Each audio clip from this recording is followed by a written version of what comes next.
Failing to do something perfectly is not the same as failing to do something at all. I learned this lesson in an unexpected way, and I think this might be a good reminder for anyone watching. You know that feeling when you fail to do something perfectly?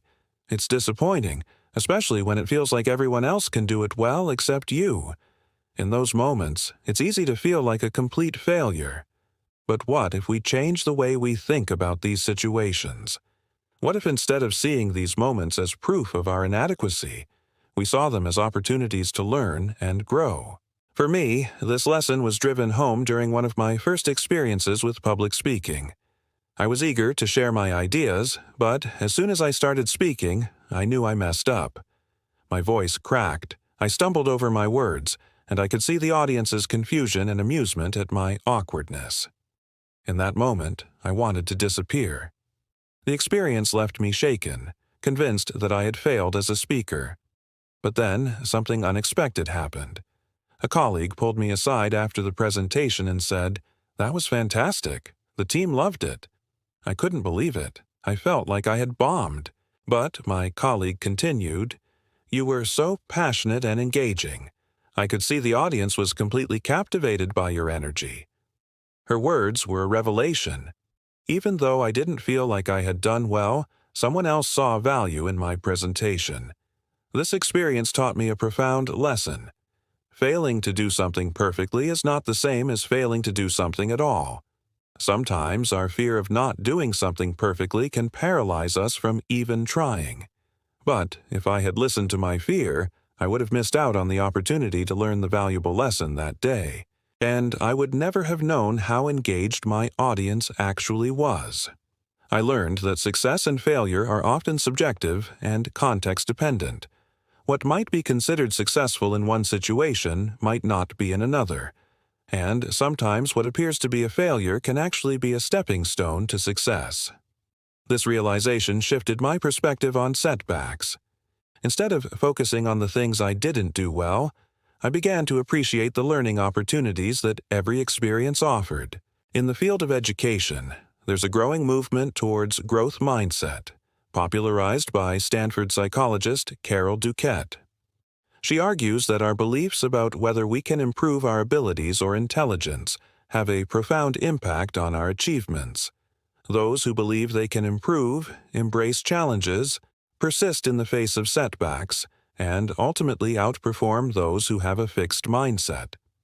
This idea has been further expanded upon by Dr. Yana, who speaks extensively about the importance of embracing failure as a natural and necessary part of the learning process. She encourages us to view failure not as a setback, but as a source of valuable information that can help us improve our skills and achieve our goals. Embracing failure allows us to learn from our mistakes, adapt our strategies, and ultimately become more resilient in the face of future challenges. Let's consider a real-world example. Imagine you're learning to play a musical instrument, and you go to your first lesson with high hopes. During the lesson, you struggle to read the sheet music and your fingers fumble on the keys or strings. You might feel discouraged and think you have no talent for music. But what if you reframe this experience? Instead of seeing your struggles as evidence that you're bad at music, you can see them as an opportunity to learn and grow. Every musician has to start somewhere, and the initial awkwardness is just part of the journey. By embracing this mindset, you'll be more likely to persevere through the difficult parts and ultimately become a better musician. Moreover, by reframing failure as a learning opportunity, you'll be able to learn from your mistakes more effectively. When you make a mistake, instead of beating yourself up about it, you can take a step back and analyze what went wrong. This allows you to identify areas for improvement and adjust your practice accordingly. For example, if you keep making the same note, you can work on building strength and dexterity in your fingers to prevent this from happening. This kind of learning and growth is not only applicable to music, but to any skill or endeavor. Whether you're learning a new language, starting a business, or pursuing a creative hobby, the ability to embrace failure and learn from it is essential for success. One great way to cultivate this mindset is to celebrate small victories and be patient with yourself. Learning anything takes time and effort, and it's important to acknowledge the progress you make along the way. For example, if you've been practicing scales for hours and can finally play them without stopping, that's worth celebrating. Likewise, if you've been working on a painting for weeks and finally finish it, take some time to appreciate your hard work. Celebrating small victories helps you stay motivated and reinforces the positive aspects of the learning process. At the same time, it's important to be patient with yourself. Learning takes time and effort, and it's normal to make mistakes along the way. So instead of getting discouraged, focus on the progress you're making and enjoy the journey. It's also important to seek feedback from others. When you're learning a new skill, it can be helpful to get feedback from someone who is more experienced than you. This can help you identify areas for improvement that you might not be aware of and provide you with new perspectives and techniques. Additionally, feedback can help you stay motivated by providing you with positive reinforcement and encouragement. When someone recognizes your progress and compliments you on your achievements, it can help you stay committed to your learning goals. This is especially important when you're facing challenges or feeling discouraged. Overall, seeking feedback is an essential part of the learning process and can help you improve your skills and achieve your goals. Remember, the journey of learning and growth is rarely linear. There will be ups and downs and moments when you feel like you're not making progress. But by reframing failure as a learning opportunity, celebrating small victories, being patient with yourself, and seeking feedback from others, you can set yourself up for success. Now let's move on to the next point. We often compare ourselves to others without considering their unique circumstances, experiences, or support systems.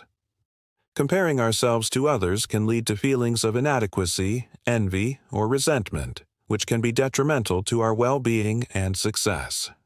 Furthermore, when we compare ourselves to others, we may start to believe that our own accomplishments are somehow less valuable because they are different from someone else's.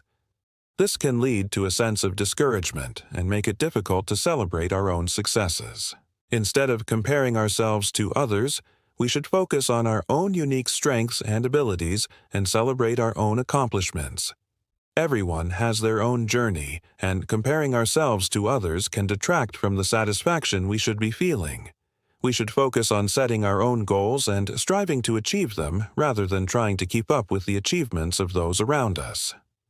By doing so, we can avoid the negative consequences of comparison and focus on our own personal growth and success. Sometimes the fear of failure can be so overwhelming that it prevents us from even trying to achieve our goals. This fear can be especially prevalent in highly competitive environments where the stakes seem high and the competition is fierce. However, it's important to remember that fear of failure is a normal and even necessary part of the human experience. Fear can help us avoid danger, protect ourselves from harm, and prepare us for challenging situations. But if we allow fear to control us, it can become a barrier to success. When we let the fear of failure hold us back, we may miss out on opportunities for growth, self-discovery, and achievement. We may also carry this fear into other areas of our lives, which can limit our potential and prevent us from living a fulfilling life. It's important to recognize that fear of failure is a valid emotion, but it shouldn't dictate our actions or limit our potential. So the key is to find a balance between acknowledging our fears and taking action despite them. This can be challenging, but it's important to try because the benefits of overcoming fear can be immense. Firstly, by facing our fears, we can learn to manage them more effectively. When we confront our fears and take action despite them, we gain a sense of control over our emotions and reactions. This can help us become more resilient in the face of future challenges and reduce the negative impact of fear on our lives. Secondly, by overcoming our fear of failure, we can open ourselves up to new opportunities and experiences.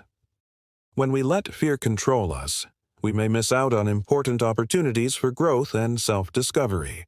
By facing our fears and taking action, we can expand our comfort zone and expose ourselves to new possibilities.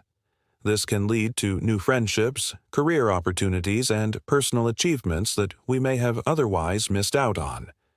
Finally, by conquering our fear of failure, we can develop a greater sense of self-confidence and belief in our abilities. When we take risks and face our fears, we learn that we are capable of more than we may have initially thought possible. This can lead to a more positive self-image and increased self-confidence, which can benefit us in all areas of our lives. In conclusion, while fear of failure is a normal and even necessary part of the human experience, it's important not to let it control us. By finding a balance between acknowledging our fears and taking action despite them, we can learn to manage our fear, open ourselves up to new opportunities, and develop a greater sense of self-confidence and belief in our abilities. If you liked this video, please leave a like and watch this next video. See you next time.